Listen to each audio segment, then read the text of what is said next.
In today's video, I'm going to give you my 3-step framework to develop a winning mindset in any area of your life. Now, the framework I'm going to share with you is frameworks I've shared with UFC fighters, NFL players, MLB players, Navy SEALs, Delta Force operators, and also thousands of other people just like me to help them develop that winning mindset, regardless of whatever it is you're doing. Now, the winning mindset is a 3-step framework. I'm going to share with you. I'm going to go over how this story was inspired. So first thing is to reframe, then we resolve, and then we rehearse. Okay, so I'm going to break that down for you here in just a minute. And before you do, let me share with you where this video was inspired from. So the other day, I read a lot of books, and I like to do at least one book a week, sometimes more, sometimes less. And I'm reading through this book, and in this book, this gentleman has these affirmations, right? Like, I am good enough, I am this, I am that. And I read the word, I'm a winner, and my subconscious mind goes, yes, okay. And then right below that was the affirmation, I'm a champion. Now, when I read that, I felt something internal, like it was off, right? There was some type of resistance around that. And I thought to myself, I said, man, that's weird. I said, my mind accepted that I'm a winner, but then it didn't accept that I'm a champion. Where is this coming from? Now, after doing what's called our breakthrough process, this is something we do with our clients as well as we teach and certify people in it. And you can actually watch a video of me doing this process to myself. We'll link it up here or something.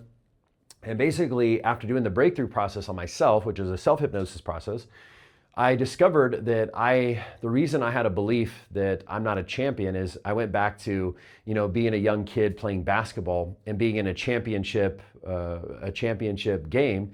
And I was the point guard at the time, and we ended up losing the game.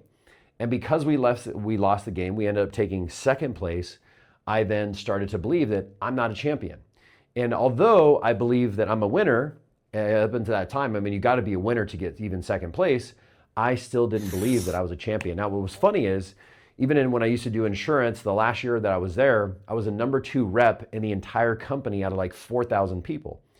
And it was strange that this second place sort of theme kept popping up in multiple areas of my life until I did this breakthrough. Now, once I went back, I did our 3-step process to let go of it. And then all of a sudden, now I can say I'm a champion and my subconscious mind says yes, okay?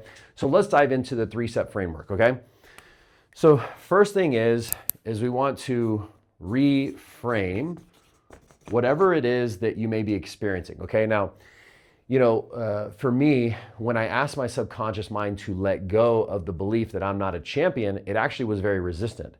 And the reason why is because my subconscious mind thought that, hey, if I'm a champion, then I'm going to outshine other people. Also, often people that are, champions, we'll say, can be very braggadocious or very egotistical and very cocky, right?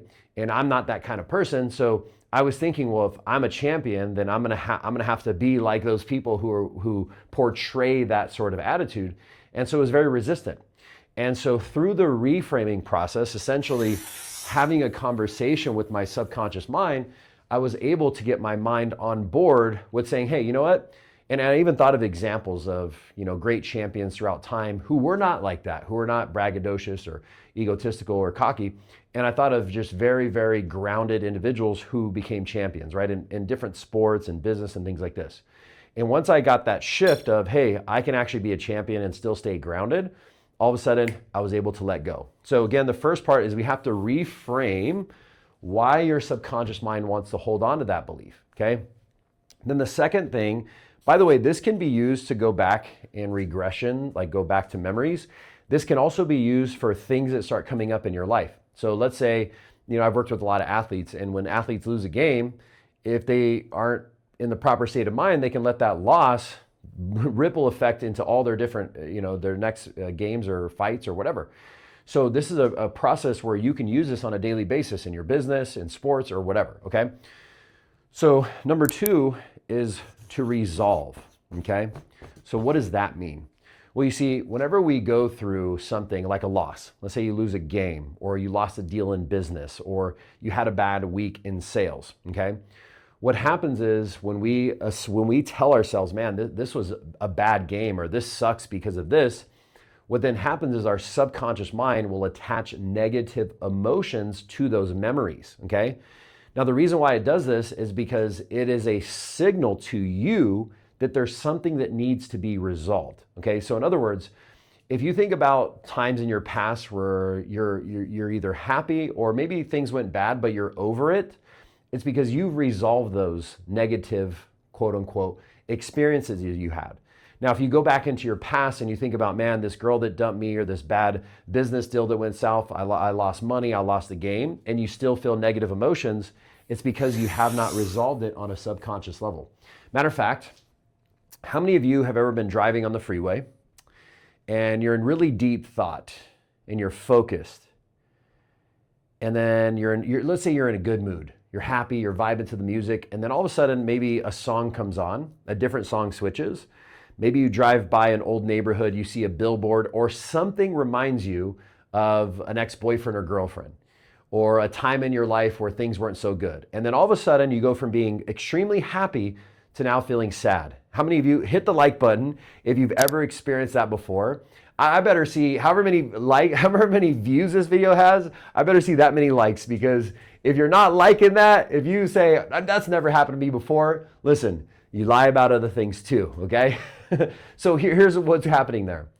You're in a good mood, you're vibing, you're on the freeway, and then all of a sudden, boom, something triggers, again, a song, a billboard, or whatever. And all these memories, these unresolved memories start to come to the surface.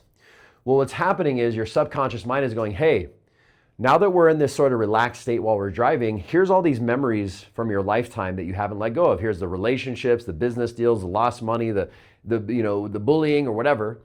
And because we don't know this, typically what do? We stuff it down, right? And we try to forget about it. So now the way that we resolve these things is we have to shift our perspective. So again, as I mentioned, when we say, hey, this experience happened, let's say you have a bad business deal and you say, this sucks because X, Y, Z. Well, now your subconscious mind goes, okay, we're going to attach negative emotions to that event, anger, sadness, fear, anxiety, whatever, until you resolve it. So the way we resolve it, we look at that event from an outside perspective. We look at the big picture and we say, okay, although this may have sucked, there is always a silver lining in everything we experience. I don't care how bad it is. There's always something good that can come from it, or something good that does come from it. Matter of fact, how many of you have ever went through something in your life and at the moment you thought it was the worst thing ever, right? Let's take like an ex-girlfriend or boyfriend, for example. And you're like, oh my God, my heart is so broken. I can't believe they did this to me. And then all of a sudden, 5 years later, you see them and you're like, oh my, whew, thank God I didn't stay with that person, right? How many of you guys ever had that happen before? Let me know. Well, see, at the time we thought, this is so bad, this is so bad. That's why we felt so negative. But when in retrospect, when we look back at it, we actually look at, oh, this is actually a good thing, right? So what happens is when you change your perspective and you look at the positive, the lessons, the silver lining at anything and everything you go through, your subconscious mind will now release, okay? It'll release the negative emotions and the attachment that you feel towards that, and then you can let it go. So in this case, when I went back and I looked at the championship game when I was a kid and I lost, and I looked at all the silver linings, all of a sudden I let go of that belief and also the negative emotions attached to it, okay? Now, number 3 is rehearse. Okay, so what does that mean? Well, now that in my particular case, I now believe I'm a champion, now I just rehearse it and I just remind myself of that, okay? And you can do that by simply doing affirmations, by talking about it, by sharing it with other people, even sharing like how I'm doing with you, and just practicing, just reminding yourself, hey, you know what? I'm a champion. I have done some amazing things in my life. I'm a winner. I am this, I am that. And when you constantly rehearse it, eventually your subconscious mind, and often when you just do these first 2 steps, it goes away and now you believe it. You don't have to rehearse it. However, to really sink it in, you rehearse it. There's somebody in history who said, if you tell a lie big enough, long enough, people will start to believe it. Okay, now that can obviously use to manipulate people, but that concept can also be used for yourself for good, right? It can be used to, hey, if I just tell myself I'm a champion long enough, if I rehearse it long enough, I'll eventually start to believe this, right? Now guys, if you like this video, I'm gonna be doing a free live hypnosis session this week, well, maybe next week. I do this a couple times per month, okay? Now this is something I'm testing out that's brand new that I'm sharing with YouTube. I don't know if I'll ever do it again. I'm gonna have a series of videos that does it just to see how things go and how people like it. So if you wanna really dive into these beliefs, whatever it may be, you wanna remove the barriers from your subconscious mind so you can have more success and abundance into your life, there's gonna be a link down in the description. Go there right now, click on it, enter your information, and then schedule, put it on your calendar to show up to the live hypnosis session. All right, guys, thank you for watching. See you in the next video.